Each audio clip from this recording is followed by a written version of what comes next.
चिराग पासवान जी के पिताजी को तो आपने रौंद दिया, उनके घर को अलग किया, उनके पार्टी को अलग किया। चिराग जी को मोदी के हनुमान बताए तो घर खाली करवा करके सड़कों पर क्यों उतार दिया? जितना मांझी को कभी सम्मान नहीं दिया, आज क्यों जरूरत पड़ी? कभी आपने सुना किसी देश के पीएम को?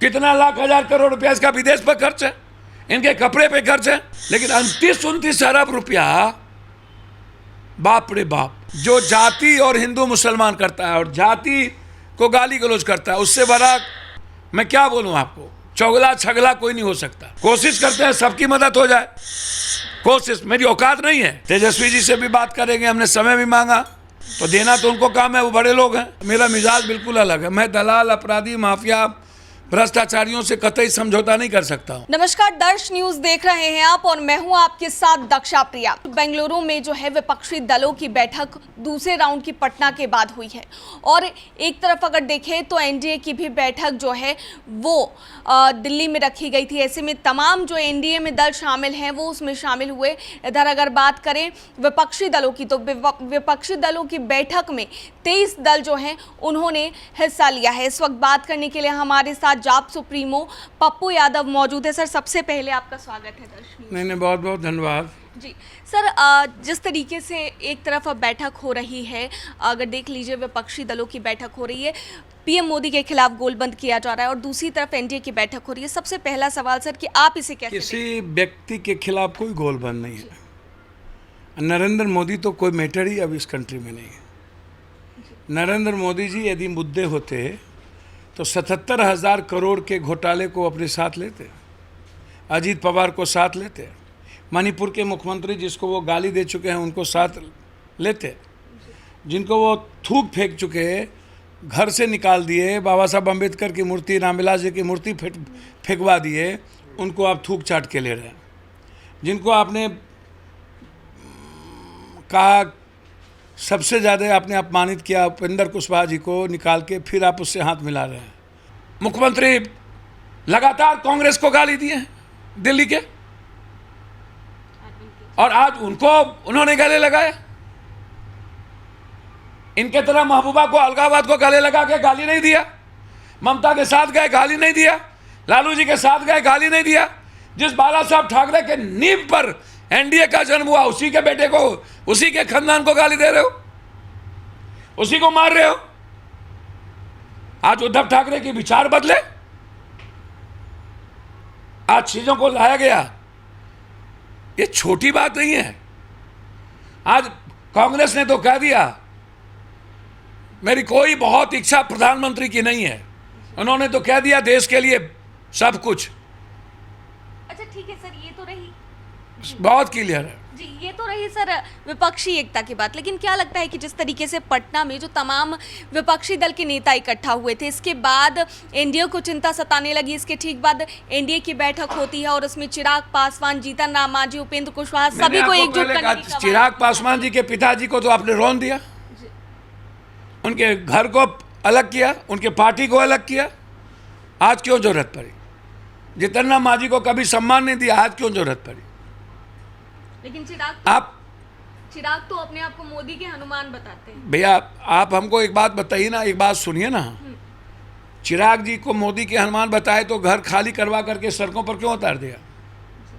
फादर की तस्वीर क्यों फेंक दी? बाबा साहब अम्बेडकर की तस्वीर, यही चिराग जी तो कहते थे, तस्वीर ने फेंक दिया बीजेपी वालों ने। ये बदले की भावना से बदलने की तैयारी करते मोदी, हर चीजों में बदले की भावना, ईडी, सीबीआई, आईटी, अदानी का पैसा, 29-29 अरब रुपया अपने फेस को चमकाना, जितना एक स्टेट का बजट नहीं उससे ज्यादा एक व्यक्ति की को महामंडित किया गया, मार्केटिंग की गई। कभी आपने सुना किसी देश के पीएम को? कितना लाख हजार करोड़ रुपया इसका विदेश पर खर्च है, इनके कपड़े पे खर्च है। मैं निजी चीजों में नहीं जाऊंगा, लेकिन 29-29 अरब रुपया, बाप रे बाप। इतिहास को गड़ियाना, रामायण पर बोलना, कुरान पे बोलना, जाति पे बोलना, ये हिंदुस्तान की तहजीब के खिलाफ है, हिंदुस्तान के वे के खिलाफ है। जो जाति और हिंदू मुसलमान करता है और जाति को गाली गलौज करता है, उससे बड़ा मैं क्या बोलूं आपको? चौगला छगला कोई नहीं हो सकता। वो उसको नेतृत्व करने को, अब अपनी कुर्सी के लिए मैं कटवा हूँ, अपनी सत्ता के लिए मैं समाज को तोड़ दूँ, अपने MP MLA बनने के लिए मैं दलाली करते रहूँ। पप्पू यादव का ये वे नहीं। पप्पू यादव का मतलब है सच्चा सेवक। पप्पू यादव का मतलब है संघर्ष। पप्पू यादव का मतलब है UPSC हो, SSC हो, BPSC हो, STT हो, TT हो, आप इंजीनियरिंग का हो, कोई ऐसा आंदोलन आप उठा के देख लो इस देश में। सदन से सड़क तक सबसे नंबर 1 अवार्डेड है पप्पू यादव। सदन में भी उतना ही संघर्ष, सड़क पर 83 में हम मुखिया बने, 40 साल हमको अनरोड हो गया। चाहे आप बगल में नेपाली नगर, राजीव नगर जाओ, अब पप्पू यादव को वो ना तय करेंगे जो लोग राजा हैं। हम तो जनता के बीच हैं, हम तो उसकी परछाई हैं। हम तो 24 घंटा उससे मिलते हैं, हर घटना में जस्टिस के लिए हम लड़ते हैं, कोशिश करते हैं सबकी मदद हो जाए। कोशिश, मेरी औकात नहीं है। पान न पान की डंटी सबके लिए खड़े रहते हैं।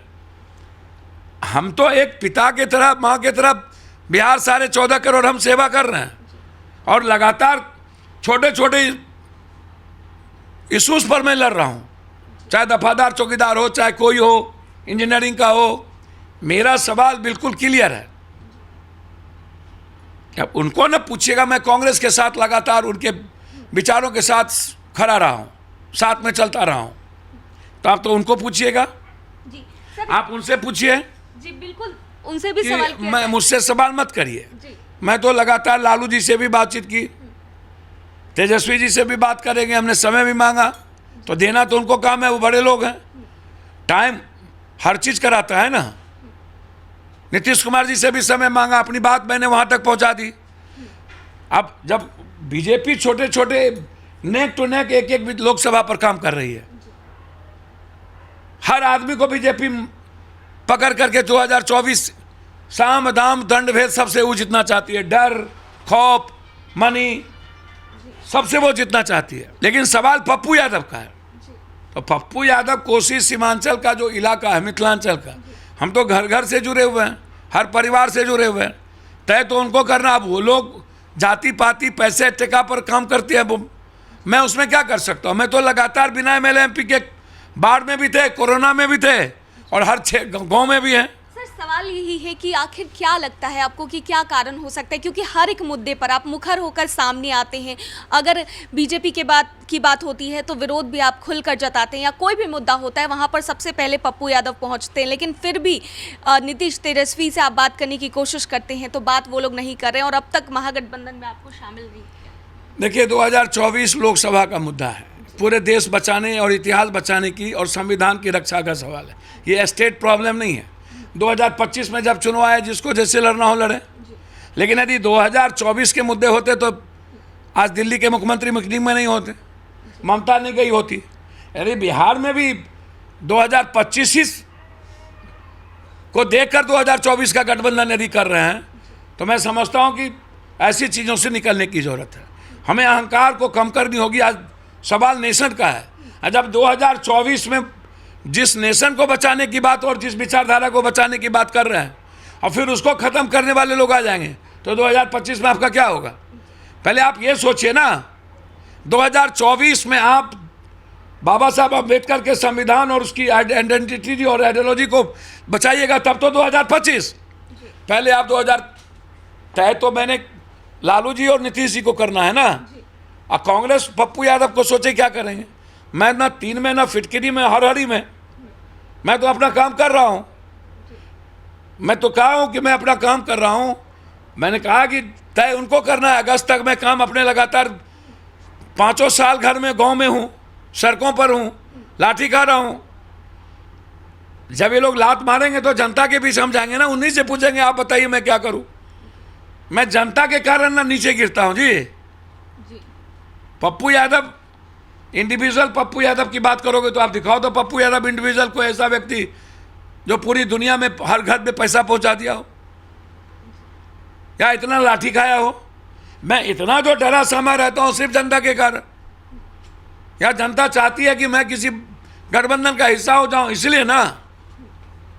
मुझे हिस्सा बनने की क्या जरूरत? पार्टी की आइडेंटिटी है। जनता के कारण मैं बार बार कहता हूं कि एक सेकुलर जो सौहार्द का मिजाज है जनता का, मैं इसके लिए बिल्कुल क्लियर हूँ और मैं साथ हूँ और मैं प्रयास करूँगा अंतिम तक कि मैं महागठबंधन का हिस्सा, जनता के भावनाओं का आदर करूँ। मैं जनता का अनादर नहीं कर सकता, तय उनको करना है। उनको क्या प्रॉब्लम है उनसे पूछिए, मुझे कोई प्रॉब्लम नहीं है। कौन पीएम बनेंगे, सीएम बनेंगे, वो जाने, मुझे अपना काम करना है। जनता से बाहर मैं नहीं हूँ। अब मेरी कोई इच्छा शक्ति बहुत नहीं है, जनता को जब जो तय करना होगा करेगी। अभी मेरा कंप्लीट लक्ष्य इस देश की संविधान और डेमोक्रेसी और इतिहास को बचाना है। जी सर, एक सवाल, आखिरी सवाल, जिस तरीके से जीतन राम मांझी की पार्टी से जब वो महागठबंधन से अलग हुए, उन्होंने साफ तौर से कहा कि जेडीयू दबाव बनाती हुई नजर आ रही थी कि पार्टी को विलय कर ले। अगर महागठबंधन में आपको शामिल होने के लिए कहा जाता है और कहा जाता है कि आप अपनी पार्टी को विलय करें, तो फिर क्या आप अपनी पार्टी को विलय? मैंने 1000 बार कह दिया है कि पार्टी, मेरी आइडियोलॉजी और आइडेंटिटी बिल्कुल डिफरेंट है। बहुत ज़्यादा मेरा तालमेल बहुत सारी चीज़ों से नहीं खाता। मेरा मिजाज बिल्कुल अलग है। मैं दलाल, अपराधी, माफिया, भ्रष्टाचारियों से कतई समझौता नहीं कर सकता हूँ। और मैं गाली गलौज की राजनीति, समाज और जाति धर्म की राजनीति मुझसे इस जन्म में क्या 7 जन्म में संभव नहीं है। मैं डिप्लोमेसी गेम नहीं खेलता हूँ। मैं बिल्कुल क्लियरिटी है मेरी, मैं साफ सुथरा हूँ और साफ बेबाकी से बात करता हूँ। गलत को गलत, सही को सही, और सही रास्ते पर चलना ही मेरा लगातार प्रयास है। इसीलिए मेरी पार्टी की आइडेंटिटी बिल्कुल क्लियर है। मैं जनता के बीच में भी, और जनता कभी नहीं कहेगी आप मर्ज करिए। मैं जब नरेंद्र मोदी जी सारी पार्टी की आइडेंटिटी को बचाकर गठबंधन कर रही है, तो महागठबंधन को क्या दिक्कत है? वो और भी पार्टी को तो आइडेंटिटी को बचा रही है ना। मैं तो चाहूँगा कि अपनी आइडेंटिटी बचाए कर। चलिए, बहुत बहुत धन्यवाद। तो जाप सुप्रीमो पप्पू यादव से हम खास बातचीत कर रहे थे और साफ तौर से वो कहते नजर आए कि अगर महागठबंधन के नेता उन्हें बुलावा देते हैं तो वो महागठबंधन में जरूर शामिल होंगे। क्या कुछ उनका कहना था वो आपने सुना। दर्श न्यूज में फिलहाल के लिए इतना ही। बने रहिए हमारे साथ देश और दुनिया की तमाम खबरों के लिए। धन्यवाद।